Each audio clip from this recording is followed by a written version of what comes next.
Bismillahirrahmanirrahim. Assalamualaikum warahmatullahi wabarakatuh. Jadi Alhamdulillah minggu ini bertemu lagi di mana minggu yang kelima tahun 2026 yang menyaksikan pelbagai peristiwa-peristiwa ataupun event-event yang saya kira agak penting dan agak boleh dikatakan sedikit mendebarkan, tapi dia sesuatu yang sebenarnya menyeronokkan lah kan?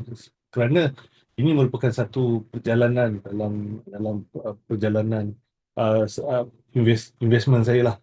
So saya akan pergi kepada penafian dahulu supaya kita lebih fokus, di mana objektif daripada video ini saya ulang kembali supaya dia tidak membuang masa, kerana saya menjangkakan video ni memang agak panjang, dalam dalam tak tahu sama ada 2 ataupun 3 jam, saya tak tahu lagi, kerana saya melihat tajuk-tajuk yang bakal akan dibentangkan tu banyak kan, kerana minggu ni merupakan minggu earning, minggu di mana syarikat-syarikat melaporkan prestasi pencapaian bagi pendapatan mereka, di mana pada saya ini agak penting untuk saya menilai uh, secara dekat situasi pasaran, kerana saya ingin membuat penilaian berdasarkan earning dan bukan berdasarkan news.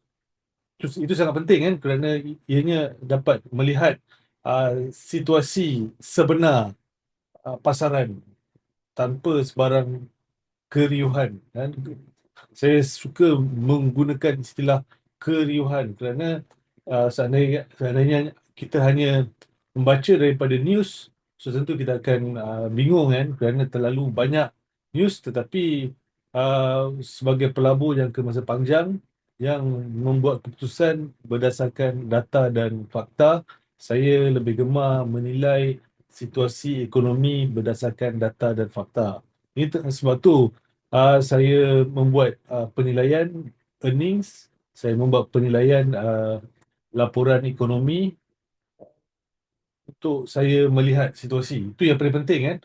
Jadi kalau anda kata ada berlaku, contohnya berlaku krisis geopolitik kan, kerana krisis geopolitik akan sentiasa berlaku kan. Kalau kita mengikut geopolitik, dia takkan pernah berhenti. Ke, ke, uh, uh, Ketidakstabilan geopolitik dan perperangan, konflik akan sentiasa berlaku. Jadi seandainya anda merupakan long term investor, anda tak biasa dengan situasi ini, dia agak agak berbahaya lah. Jadi itu yang saya nasihatkan pada diri saya supaya saya menilai dengan cara yang betul. Begitu juga dengan ekonomi, kan? Masalah ekonomi. Tanya pada siapa pun, semua orang akan menjawab kita sekarang berada dalam keadaan yang ekonomi yang bermasalah. Itu penting untuk saya membuat satu penilaian, tetapi agak panjang juga uh, untuk saya menilai sendirilah.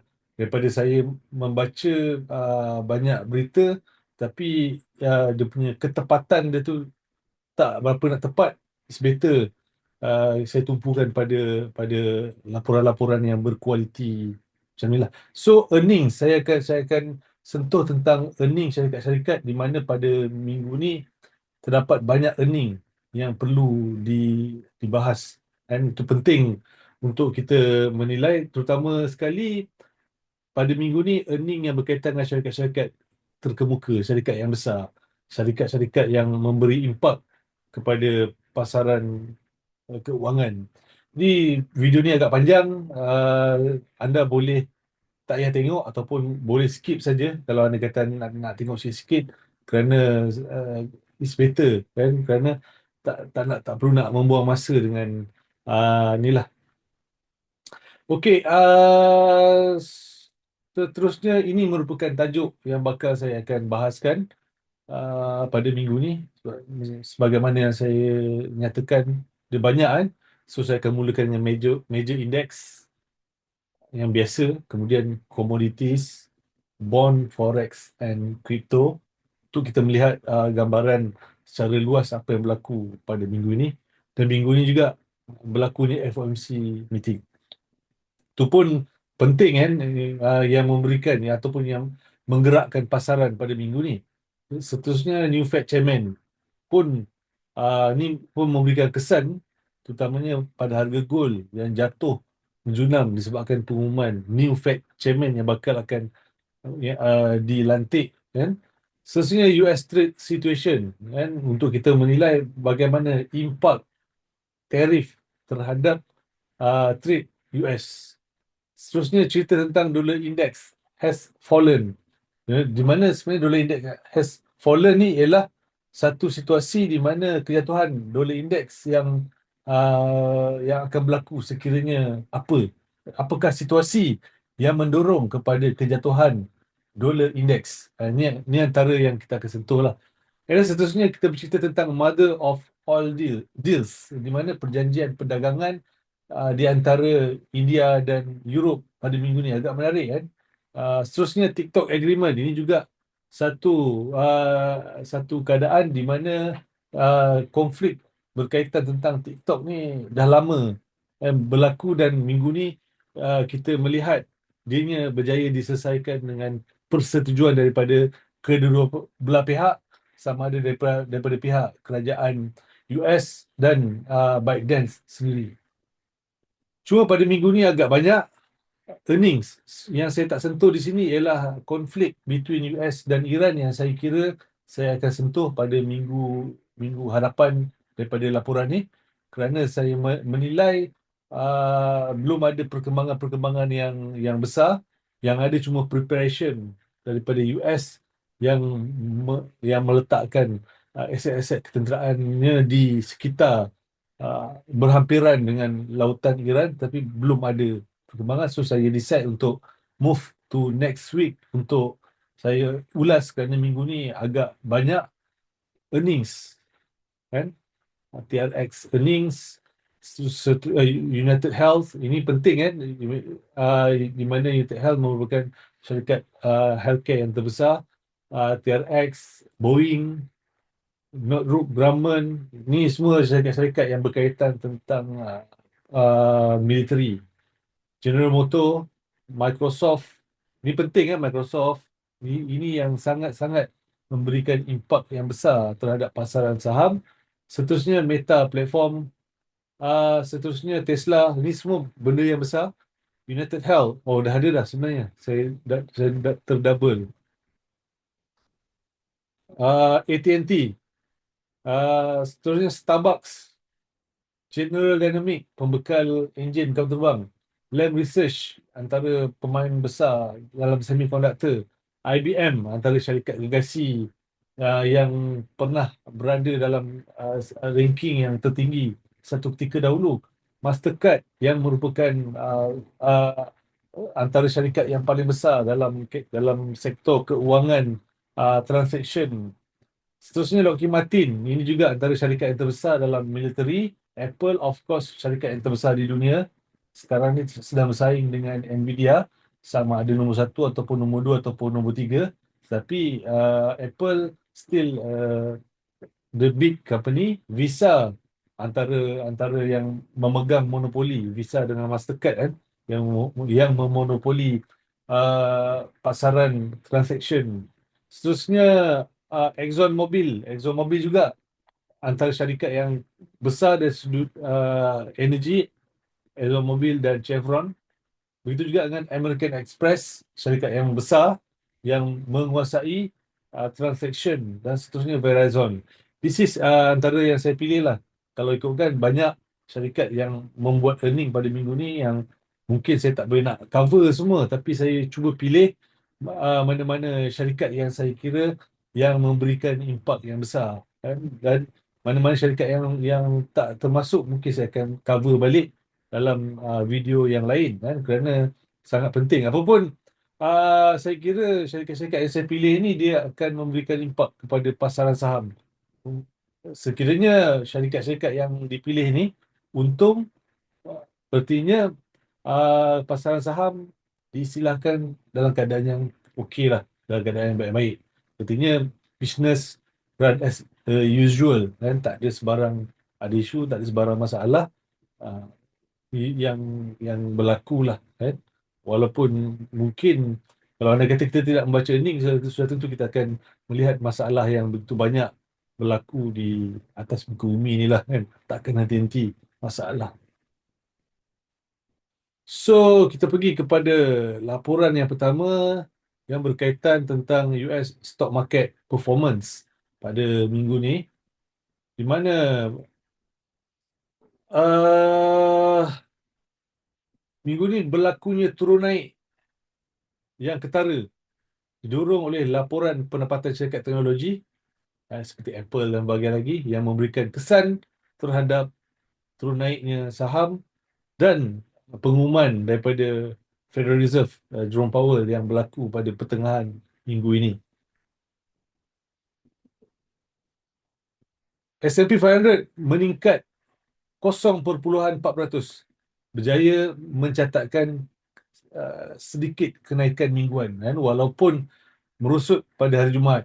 Dia dah naik tapi dia merosot pada hari Jumaat, uh, uh, tapi dia masih lagi meningkat lah. Ada kenaikan tapi sedikit.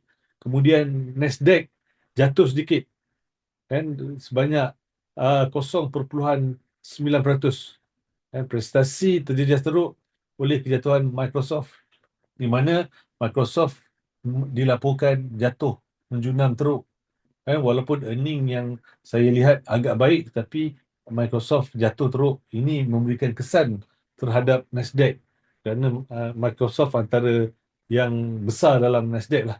Seterusnya Dow Jones jatuh 0.5%, mengakhiri rentetan kemenangan mingguan walaupun mencatatkan bulan ke-9 berturut-turut dalam keuntungan. Dah 9, artinya dah 9 minggu berturut-turut kan berada dalam keadaan yang uptrend. Minggu ni dia jatuh sedikit kan, downtrend.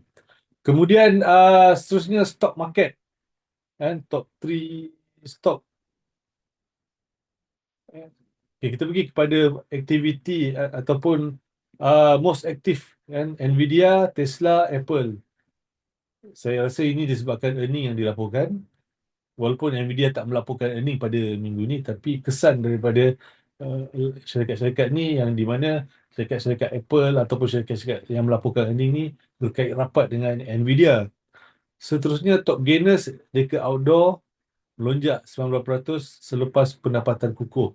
Southwest Airlines meningkat 15.8, susulan unjuran 2026 yang optimis, dan Verizon meningkat 12% selepas laporan suku tahunan. Selain daripada itu ada Facebook, Meta, tetapi dia tak setinggi yang, dia tak ada dalam top 3 lah. Seterusnya top losers, Intel menjunam dan menjunam 17% akibat panduan guidance yang lemah. KLA merosot negatif 15% dan Microsoft jatuh 11%. Dan dilaporkan ada kerugian pasaran. Kejatuhan ini menyebabkan kerugian di dalam pasaran sebanyak 400 bilion. 9% pada dia ialah 400 bilion kerugian dalam pasaran. Kemudian 52 week high gold. Emas mencatat pada minggu ni all time high. Google pula. Gold. Dan gold mencatat all time high, tapi dia jatuh balik lah kan. Tapi dalam minggu ni dia hit all time high. Kemudian S&P 500 and Dow Jones hampir mencatat rekod tertinggi dan awal minggu ni sebelum dia correction pada Jumaat.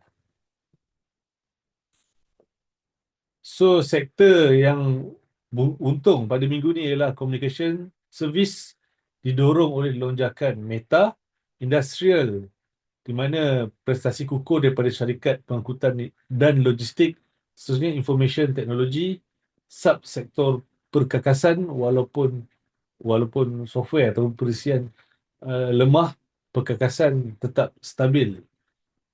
Top losers, software information technology kan, top loser terjejas teruk oleh Microsoft dan ServiceNow. Seterusnya healthcare menunjukkan penurunan pertumbuhan pendapatan tahun ke tahun. Seterusnya energi, salah satunya sektor yang melaporkan penurunan hasil revenue. Seterusnya dari sudut Magnificent Seven, minggu ini agak kritikal kerana dia melaporkan earning. Nvidia kekal sebagai syarikat yang bernilai di dunia. Paling besar di dunia. Namun harga saham bergerak mendatar minggu ni sementara menunggu earning pada Februari. Seterusnya Apple meningkat sedikit 0.7% pada hari Khamis selepas mengatasi anggaran Wall Street. Namun secara keseluruhan masih lagi negatif tahun 2026. Amazon kekal antara yang berprestasi positif awal tahun ini, meningkat sekitar 4%. Microsoft penyumbang terbesar jatuh 11% selepas kebimbangan mengenai pertumbuhan awan ataupun cloud yang membelanjakan modal AI yang sangat tinggi. Alphabet terus menunjukkan kekuatan dengan kenaikan sekitar 5% sepanjang Januari. Seterusnya Meta menyumbang positif terbesar. Saham melonjak 10% selepas laporan pendapatan yang cemerlang dan pandangan optimis terhadap periklanan dipacu AI. Seterusnya Tesla mengatasi jangkaan pendapatan tetapi harga saham tetap tertekan dengan penurunan sekitar 3% awal minggu ini. Jadi overall secara keseluruhan pasaran sedang melalui fasa observation ataupun bahasa Melayunya pemerhatian terhadap apakah keberkesanan di mana banyak syarikat-syarikat besar yang telah melabur di dalam AI setahun 2 tahun yang lepas, dan pada tahun ini kita akan melihat apakah kesan daripada pelaburan yang telah dikeluarkan oleh syarikat-syarikat besar inilah, kan. Terutamanya kalau kita melihat Microsoft yang melabur begitu banyak dalam cloud yang menyebabkan saham ataupun pelaburnya risau tentang pelaburan yang begitu besar yang menyebabkan saham Microsoft itu jatuh merudum. Apakah ianya terlalu expenditure dan ataupun sesuai ataupun bagaimana pelaburan ini mampu untuk memberikan pulangan semula kepada AI dan seterusnya menjana keuntungan bagi syarikat-syarikat. Ini yang perlu diperhatikan sepanjang awal tahun ataupun saya istilahkan dia sebagai separuh tahun yang pertama ini, kerana masih lagi belum ada ketentuan terhadap keberkesanan AI. Okey, seterusnya kita pergi kepada laporan komoditis, bond, forex and crypto, di mana minggu ni juga agak menarik, kan? Agak menarik. Di mana gold, kan, mengalami volatility ekstrim setelah mencecah rekod tertinggi, kan, sekitar 5,600 pada Khamis ataupun 29 Januari yang lepas. Harga menjunam lebih 11% pada hari Jumaat dan ditutup pada paras 4,800 hingga 4,900 seounce. Kejatuhan mendadak ini didorong oleh aktiviti profit taking selepas kenaikan berterusan. Faktor geopolitik seperti arahan eksekutif Presiden Donald Trump mengenai tarif ke atas negara-negara pembekal minyak, kan, seperti Cuba, serta ketegangan di Timur Tengah yang terus menjadi pemicu utama, kan. Seterusnya pelantikan Kevin Walsh sebagai calon Fed Chairman juga memberi kesan kepada jangkaan dasar moneteri. Ini sebagaimana apa yang kita baca, terdapat pelbagai faktor yang secara tiba-tiba menyebabkan kejatuhan gold. Tetapi pada pendapat saya, this is kemungkinan saja, kan. Saya sebenarnya lebih cenderung kepada pendapat profit taking, kan, kerana gold dilihat dah berada benar-benar pada kemuncak all time high dan pelabur-pelabur menunggu sebab, kan, dia nak mencari sebab yang sesuai untuk profit taking, dan saya rasa this is the time untuk profit taking, untuk ambil ambil ambil untung, kan. Jadi kemungkinan pada siapa yang uh, uh, menjangkakan gold akan terus meningkat, akan terkena lah, akan terkena, kerana saya memang melihat gold ni dah berpendapat dia dah sangat tinggi dan sangat berbahaya untuk kita, kata orang, letakkan banyak, kan, kita punya aset dekat situ lah. Jadi apa pun berlaku pada minggu ni, berlakunya profit taking dan geopolitik yang berkaitan tentang sekatan di antara US dan Cuba, US dan Iran yang dikatakan sebagai negara pengeluar minyak, dan seterusnya pelantikan Kevin Walsh sebagai Fed Chairman yang baru yang akan menggantikan Jerome Powell, itu menjadikan sebab. Itu mungkin dikatakan sebagai sebab untuk harga emas ni jatuh. Dan kerana kalau ikutkan Kevin Walsh, menurut apa yang saya ikuti, dia tak dia sebenarnya dia tak selari pun dengan apa yang Donald Trump punya mahukan, kan. Tetapi pasaran sudah cukup memberikan pelbagai spekulasi menyebabkan harga harga gold begitu menjunam, melebihi 10%. Seterusnya oil. Harga minyak mentah mencecah paras tertinggi dalam tempoh 15 bulan pada minggu ni.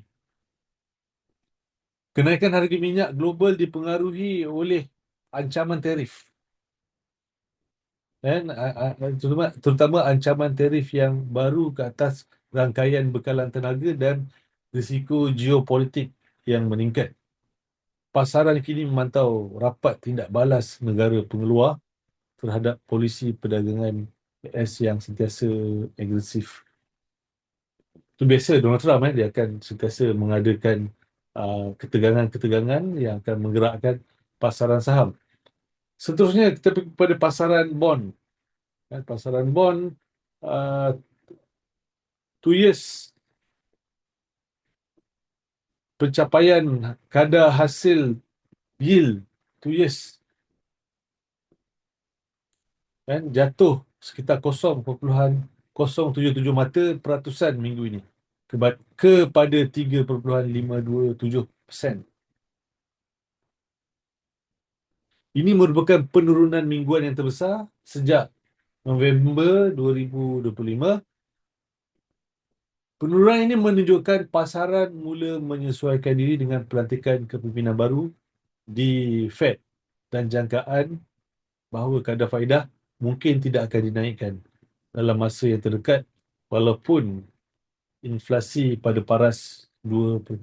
Walaupun uh, Fed Chairman belum dilantik, new Fed Chairman yang baru belum dilantik, tetapi pasaran sudah mula positioning lah, kan. Positioning maksud dia menyusun strategi dengan Fed Chairman yang baru lah. Seterusnya 10 year pencapaian kadar hasil 10 tahun kekal stabil bertahan pada paras 4.27 hingga 4.24 hingga 4.27, kan. Berbeza dengan yield, short term yield, long term yield ataupun 10 year kekal tinggi kerana pelabur bimbang tentang defisit fiskal dan kesan inflasi jangka panjang daripada polisi tarif. Dan yield curve menunjukkan tanda-tanda mendatar akibat ketidakpastian ekonomi. Masih lagi uncertainty yang mendorong kepada laporan bond yang sebegini keluarlah. Seterusnya forex. Pencapaian dolar indeks didagangkan pada paras 98.0 hingga 99, kan, 99.0, walaupun terdapat tekanan kelemahan jangka panjang. USD menunjukkan daya tahan akibat permintaan safe haven susulan ketegangan perdagangan global. Seterusnya, euro mengukur sedikit berbanding USD, didagangkan pada paras 1.18 atau dalam sebuah harga songsang 0.84. Keyakinan terhadap zon Eropah sedikit pulih kan, walaupun terdapat ancaman tarif. Seterusnya pound sterling, GBP kekal stabil daripada tekanan, walaupun uh, wa- walaupun data ekonomi UK agak sederhana. Seterusnya yen mendapat sedikit kekuatan sebagai aset selamat ekoran ketidaktentuan pasaran saham dan komoditi. Seterusnya ringgit Malaysia lah, kan. Ringgit Malaysia menunjukkan prestasi yang stabil di tengah-tengah kenaikan harga komoditi minyak, kan, namun kekal berwaspada terhadap perubahan semula dolar US sekiranya Fed mengekalkan kadar faedah yang tinggi. Seterusnya cryptocurrency, pencapaian Bitcoin mengalami correction, didagangkan RM 331 hingga 350 ribu, ataupun ini dalam 90 something lah. Harga jatuh pada paras sekitar 300 tu. Analisis penurunan ini selari dengan penarikan diri pelabur daripada aset berisiko tinggi ataupun risk off, sentimen dan pengaliran keluar modal daripada pasaran kripto ke dalam bond, aliran tunai susulan volatiliti dasar, volatiliti yang besar, dalam pasaran komoditi emas. So ini yang berlaku, komoditi, bond, forex and crypto. Seterusnya berkaitan tentang FOMC meeting yang lepas, di mana sudah tentunya FOMC meeting ini banyak memberikan kesan kepada pergerakan keseluruhan pasaran.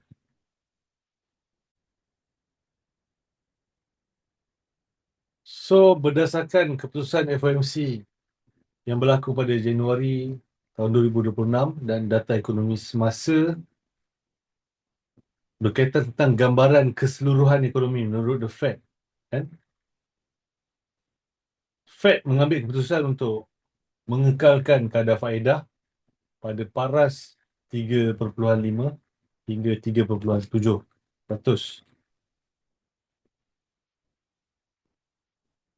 Ini adalah tindakan berjaga-jaga The Fed dalam melakukan yang setelah melakukan 3 kali cut pada tahun 2025.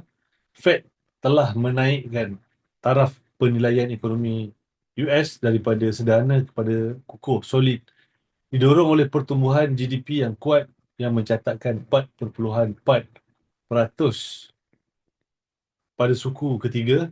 Naratif utama Fed adalah ekonomi masih bertumbuh dengan baik dan mereka tidak perlu tergesa-gesa untuk memotong kadar faedah buat masa ini. Berkaitan tentang pasaran buruh, kan? Pasaran buruh di mana Fed melihat bukti penstabilan dalam pasaran buruh. Kan, walaupun penciptaan pekerjaan tidaklah segairah tahun-tahun yang lepas, kadar pengangguran telah stabil dan tidak menunjukkan kemerosotan yang mendadak. Ini memberikan keyakinan kepada Fed bahawa risiko kemelesetan adalah rendah. Inflasi pula bergerak sticky, kan? Sebagaimana yang dijangkakan, sticky, namun masih belum sepenuhnya kembali ke sasaran 2%. Fed kekal berhati-hati dengan tekanan inflasi yang dilihat menjadi agak degil, sebahagian besarnya disebabkan oleh faktor luaran seperti tarif yang baru. Ini menyebabkan pola pembelian tu agak berubah disebabkan tarif yang agak tak menentu. Seterusnya berkaitan tentang interest rate ataupun kadar faedah. Sebagaimana yang dinyatakan tadi, 3.50 hingga 3.75 ini merupakan kadar faedah, dan Fed dia pause, dia mengekalkan kadar faedah, kan. Dot plot ataupun konsensus menunjukkan pasaran kini menyatakan Fed akan mengambil sikap tunggu dan lihat untuk beberapa bulan akan datang. Konsensus pasaran melihat kemungkinan kadar ini akan kekal sehingga pertengahan tahun 2026, melainkan terdapat kemerosotan yang mendadak dalam pasaran buruh. Fed Chairman ataupun Jerome Powell menyatakan bahawa kadar faedah semasa tidak dilihat sebagai terlalu menyekat, kan, memandangkan ekonomi masih kukuh. Justru pemotongan lanjut akan bergantung sepenuhnya kepada data masuk, kan. Seterusnya, impak AI.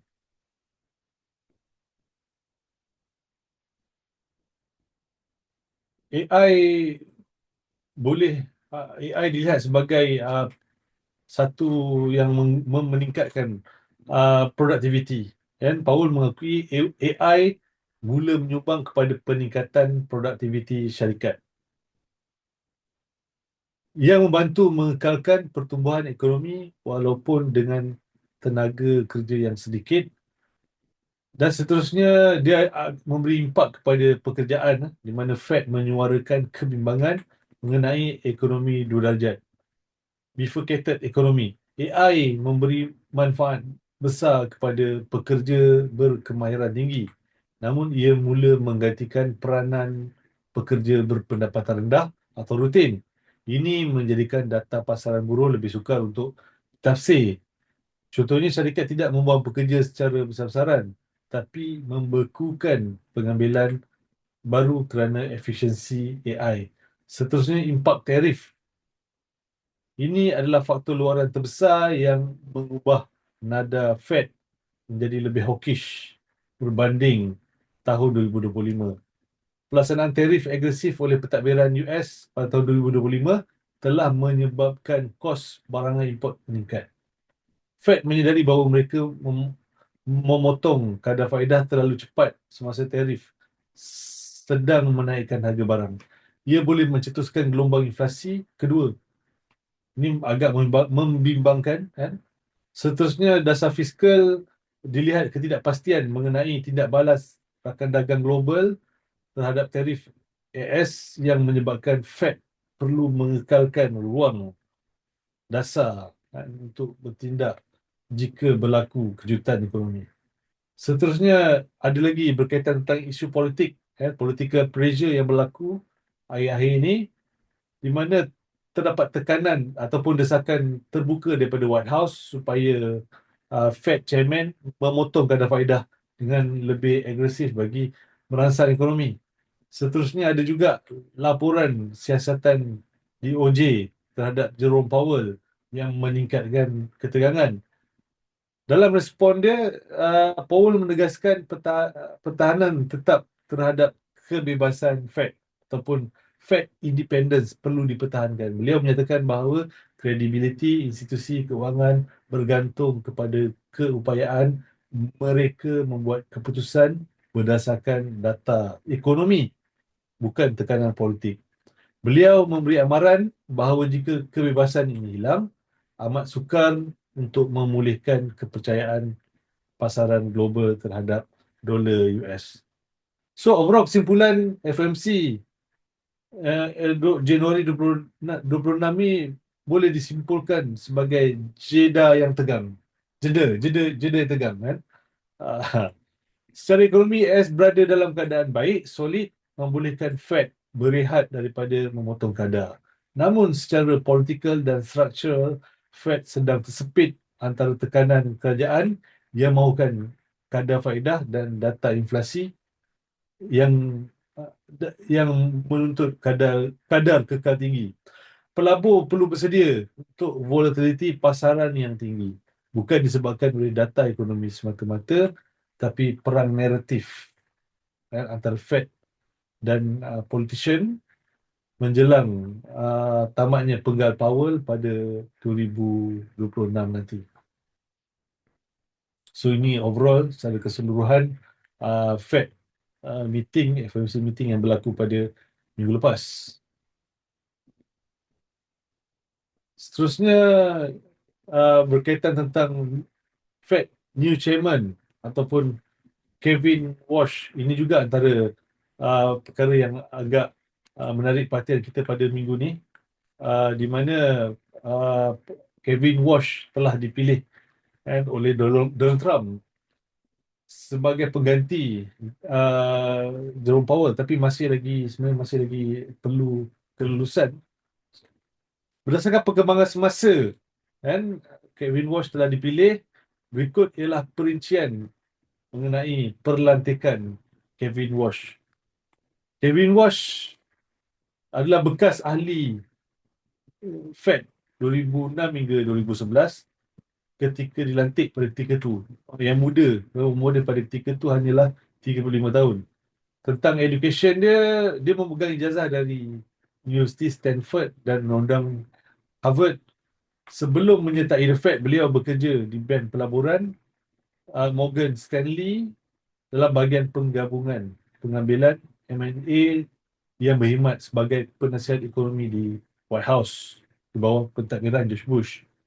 Beliau dikenali sebagai penghubung antara Fed dan Wall Street semasa krisis kewangan 2008. Seterusnya, sebab kan why kan central casting, Trump memilih calon yang mempunyai imej dan perwatakan yang dianggap sesuai dengan jawatan profil tinggi. Kan Trump sukalah dengan ini.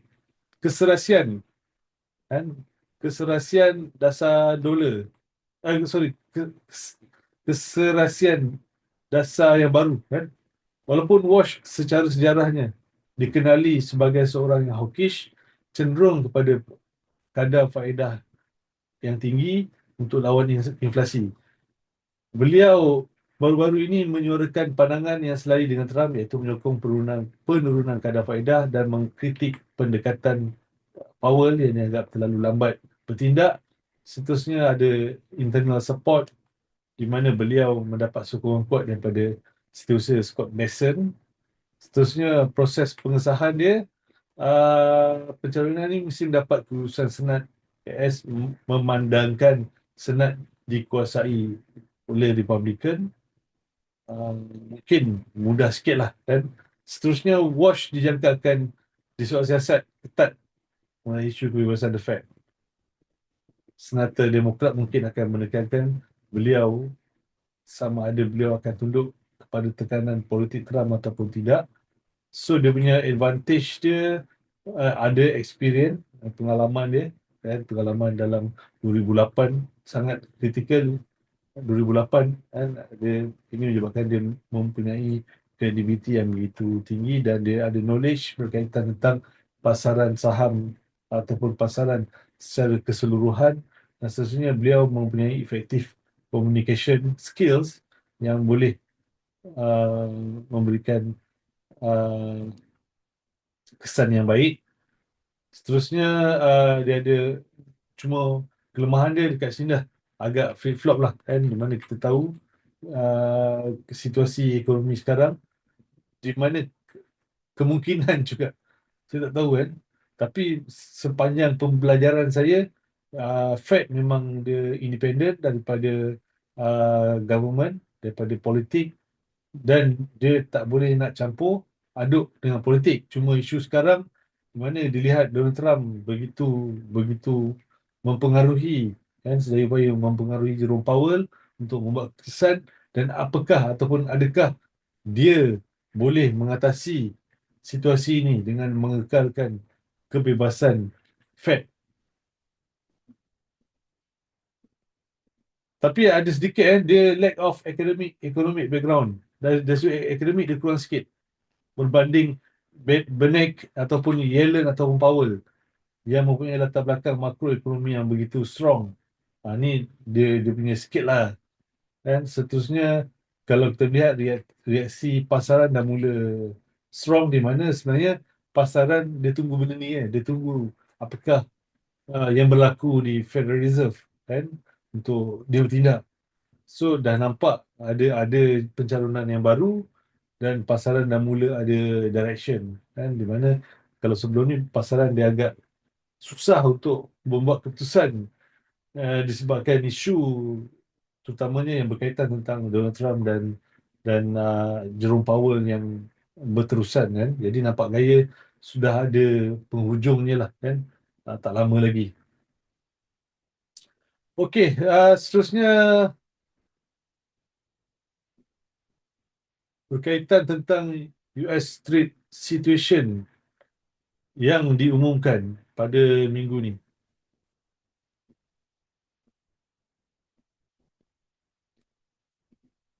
Import import 348 bilion, bertambah 5% ataupun 16.8 bilion. So apa faktor dia? Pharmaceutical kan meningkat 6.7. Kemudian ada semiconductors 6.65 bilion. Ini menunjukkan strong tech demand kan. Uh, Seterusnya ada domestik kan, permintaan domestik. Seterusnya prestasi import 292 bilion kan, menurun 3.6. Gold, non monetary gold kan, menurun 6.8 bilion. Crude oil dan uh, pharmaceutical decline. Ada beberapa produk daripada pharmaceutical yang jatuh. Kemudian perkhidmatan, servis, ekspor barangan merosot kan. Kelebihan dalam sektor perkhidmatan meningkat sedikit kepada 30.1 bilion, menunjukkan data US masih lagi kompetitif, masih lagi ada lah. Seterusnya balance of trade dia pada paras 29.2 bilion pada Oktober, yang menunjukkan paras terendah. Dan seterusnya faktor pendorong ni adalah gabungan serentak antara lonjakan import farmaceutical, komputer dan kejatuhan ekspor emas menyebabkan jurang ini meluas dengan pantas dalam tempoh 1 bulan. So apakah kelebihan dia? Strength dia, permintaan domestik kukuh. Import, melonjakkan import dalam kategori komputer dan semiconductor menunjukkan bahawa perniagaan US masih lagi kuat dan masih lagi melabur dalam modal dan teknologi. Ini positif untuk sektor teknologi dan produktiviti jangka panjang. Seterusnya, uh, servis sektor stable. Lebihan surplus dagangan perkhidmatan yang menjadi penahan buffer kepada defisit perdagangan barangan fiskal kan. Faktor sementara seperti sebahagian besar kejatuhan ekspor dan kenaikan import didorong oleh kategori yang tidak menentu, emas, ubat-ubatan. Jika item ini dikecualikan, dia mungkinlah tak seburuk ataupun tak serendah yang disangka. Apapun, kita kita perlu berhati-hati dengan dia punya kelemahan, defisit widening ataupun dia melebar. Defisit dia 94.6, dia boleh memberikan pressure terhadap USD dalam short term. Seterusnya, komoditi masih lagi lemah, ekspor komoditi masih lagi lemah, dan seterusnya policy uncertainty yang masih lagi tak menentu. Ini yang berlaku pada situasi perdagangan US pada minggu ini. Seterusnya berkaitan tentang dolar index, kejatuhan dolar index. Ini kita bercerita tentang kejatuhan, tapi di hujung minggu ni dah mula ada kenaikan lah. Dan, tapi uh, kita kata orang memahami kenapa kejatuhan dolar index boleh berlaku.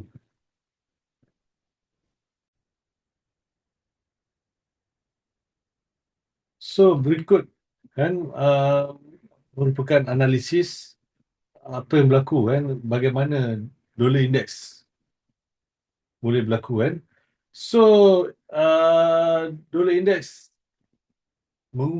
adalah indeks yang mengukur kekuatan dolar berbanding 6 mata wang lain seperti euro, yen, pound dan seterusnya lah kan. Dia telah menunjukkan penurunan pada awal 2026 ni kan, paras semasa sehingga akhir Januari 2026 telah jatuh pada paras 96 hingga 96.3. trend ini adalah paras terendah dalam tempoh beberapa bulan. Malah ada laporan menyatakan ia menghampiri kepada paras terendah dalam 4 tahun dan telah susut 2%. Kesan, of course, akan memberikan kesan pada ringgit sebab tu ringgit jatuh pada bawah RM4. So, kan? Kita melihat kepada faktor dan kejatuhan, dan faktor dia adalah polisi kerajaan US itu sendiri, kan? Di mana Donald Trump dan Scott Bessent telah memberikan isyarat bahawa mereka selesa dengan dolar yang lebih rendah untuk membantu ekspor. Seterusnya, kadar faedah daripada Federal Reserve sendiri yang dijangka akan memotong kadar faedah atau kekal pada kadar yang lebih rendah berbanding sebelumnya. Apabila kadar faedah turun, aset dalam USD menjadi kurang menarik berbanding mata wang lain yang memberikan pulangan yang lebih tinggi.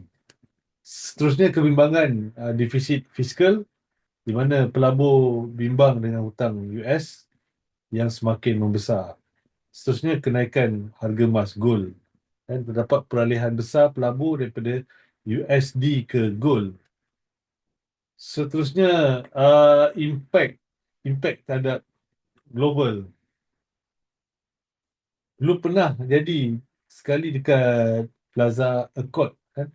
Plaza Accord pernah berlaku pada tahun 1985 di mana negara-negara bersepakat untuk intervene dalam pasaran mata wang untuk melemahkan USD kerana dia terlalu kuat dan menjejaskan ekspor US. Dan situasi sekarang dia seolah-olah sama macam Accord, tapi dia tak ada perjanjian. Tapi dia sebenarnya, daripada apa yang saya baca, US sendiri yang melemahkan mata wang dia untuk bagi kelebihan. Kerana kalau anda kata mata wang dia kuat, dia akan memberikan kesan kepada import ekspor pada US, kan. Ini merupakan satu strategi daripada US sendiri, kan. Jadi kesan positif ekspor US menjadi lebih murah dan kompetitif, membantu sektor pembuatan domestik syarikat multinasional AS mendapat keuntungan yang lebih tinggi apabila pendapatan luar negara dikembalikan semula kepada USD. Namun negatif impact dia ialah kos import barang menjadi mahal yang boleh menyebabkan inflasi meningkat semula dalam AS. Rakyat AS akan mendapati kos melancung luar negara lebih mahal. Jadi rakyat dia, uh, kalau rakyat US dia nak melancung dia jadi mahal kerana exchange tu tinggi, ya.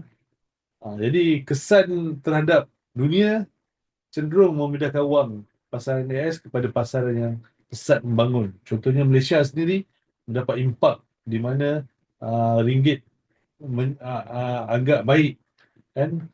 Hutang dalam USD di mana negara atau syarikat yang mempunyai hutang dalam dolar Amerika akan merasa lega kerana beban hutang mereka bila ditukar mata wang tempatan menjadi lebih ringan. Dan seterusnya, harga komoditi seperti minyak yang didagangkan biasanya akan naik apabila dolar jatuh. So overall potensi USD untuk jangka panjang, kalau menurut apa yang saya kaji, agak suram. Namun bergantung pada data inflasi yang akan datang. Dan trend menurun di mana ramai penganalisis menyangkakan USD boleh turun lagi pada paras 90.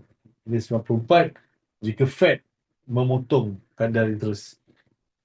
Seterusnya, walaupun berada dalam keadaan yang lemah, USD still safe haven. Macam mana pun orang akan kembali balik kepada USD sekiranya tiba-tiba berlaku krisis geopolitik yang besar dan berbagai lagi, biasanya akan kembali balik kepada USD. Dan ada juga usaha de-dollarization trend negara-negara BRIC dan lain mengurangkan kebergantungan kepada USD akan terus menekan permintaan jangka panjang terhadap dolar. Namun sebenarnya tak ada kesan, walaupun de-dollarization, tetapi sebenarnya kesan dia tak seberapa sebenarnya. Dia lebih kepada kepada retorik kan, kerana USD still strong, still world reserve currency buat masa sekarang lah kan. Okay, seterusnya kita berbicara ataupun berbahas tentang mother of all deals yang berlangsung pada minggu ni, di mana perjanjian perdagangan di antara EU dan India pada minggu ni. Dia sebenarnya perjalanan dia agak lama lah untuk atau untuk menemukan perjanjian ni, daripada rundingan marathon tahun 2007 berhenti 2013 disebabkan berlaku ketidaksepakatan, dan rundingan dimulakan secara rasmi tahun 2022. Terdapat diversifikasi rantaian bekalan. Kedua pihak mempunyai motivasi strategik untuk mengurangkan kebergantungan ekonomi kepada China, de-risking. Worst case scenario apa yang berlaku di China, boleh ada diversify. Bukan hanya di China, tapi dia boleh diversify ke India. Faktor ketidaktentuan global ini juga kita dah agak kan, di mana berlakunya uh, protectionism di bawah pentadbiran Donald Trump menyebabkan EU dan India perlu mencari alternatif. So apa yang dibincangkan kan, tarif, penghapusan tarif atau mengurangkan duty ke atas lebih 90% hingga 96% barangan yang didagangkan. Sektor automotif di India bersetuju untuk mengurangkan tarif import kereta Europe secara drastik daripada setinggi 110 kepada 10% je. Kan? Ini merupakan satu peluang besar bagi kereta-kereta yang daripada Europe untuk masuk. Seterusnya, food, tarif ke atas wine dan minuman keras dikurangkan. Begitu juga produk makanan seperti coklat, minyak zaitun dan pastry. Seterusnya, pharmaceutical, di mana duty ke atas ubat-ubatan, jentera dan bahan kimia dari EU dihapuskan, memberikan akses mudah pada teknologi Eropah. Dan seterusnya, mobility. India mendapat akses pasaran yang lebih baik untuk sektor perkhidmatan, IT, perundingan, yang merangkumi fasiliti untuk menggerakkan tenaga kerja mahir profesional ke Eropah. Dan seterusnya, defense, di mana perjanjian ini turut disertakan dengan pakatan kerjasama keselamatan pertahanan serta kerjasama dalam teknologi hijau. Kan? Sebenarnya impak dan kesan ekonomi dijangka sangat signifikan bagi kedua blok ekonomi yang mewakili pasaran gabungan hampir 2 bilion.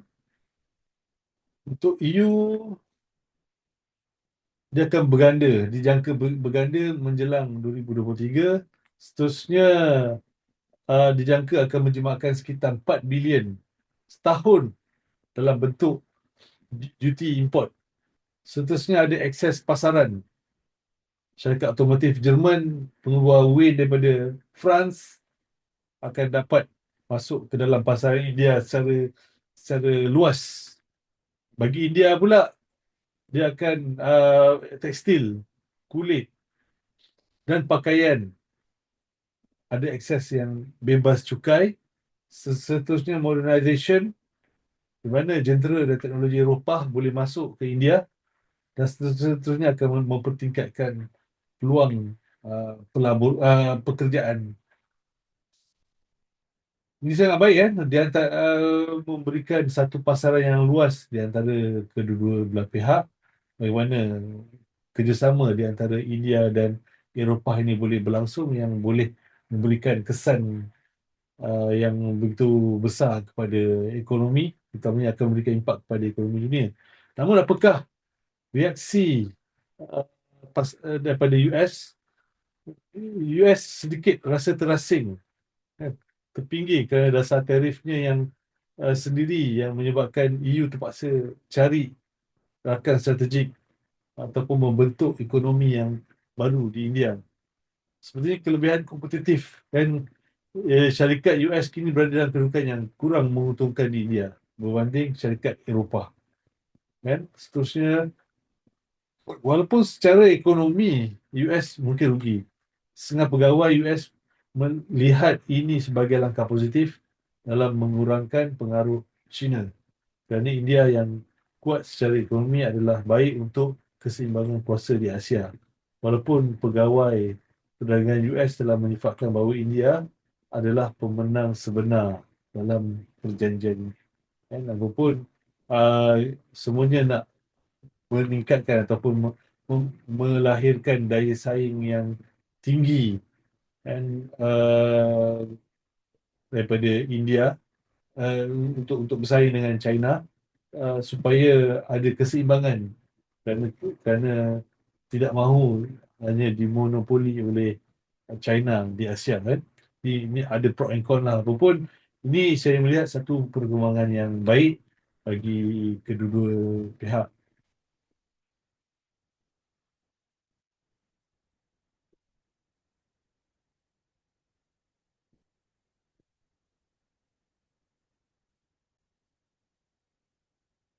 Okey, seterusnya kita pergi kepada tajuk seterusnya yang berkaitan tentang TikTok Agreement, di mana ini merupakan satu berita yang sememangnya hangat diperkatakan lah kan. Akhirnya kemelut berkaitan tentang TikTok dan kerajaan US ni mencapai kepada kemuncak ataupun sampai kepada penghujungnya. So overall kita melihat sedikit tentang sejarah kan, sejarah sedikit lah kan tentang apa yang berlaku pada tahun 2020.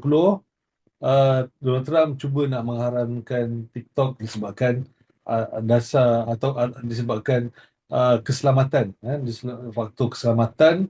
uh, Pada tahun 2024 di bawah pentadbiran Joe Biden, Kongres meluluskan undang-undang untuk mewajibkan ByteDance menjual operasi TikTok di US atau berdepan dengan pengharaman sepenuhnya.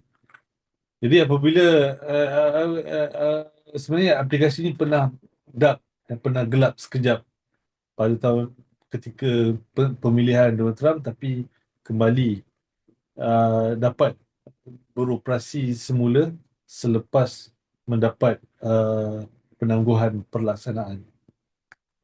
Uh, okay, so secara tidak rasmi pada hari ini, kan, daripada perjanjian tersebut, TikTok secara rasmi mengumumkan penubuhan TikTok USDS Joint Venture LLC. Ini adalah sebuah entiti usaha sama yang majoritinya dimiliki oleh pelabur US bagi membolehkan apps tersebut terus beroperasi secara sah di US.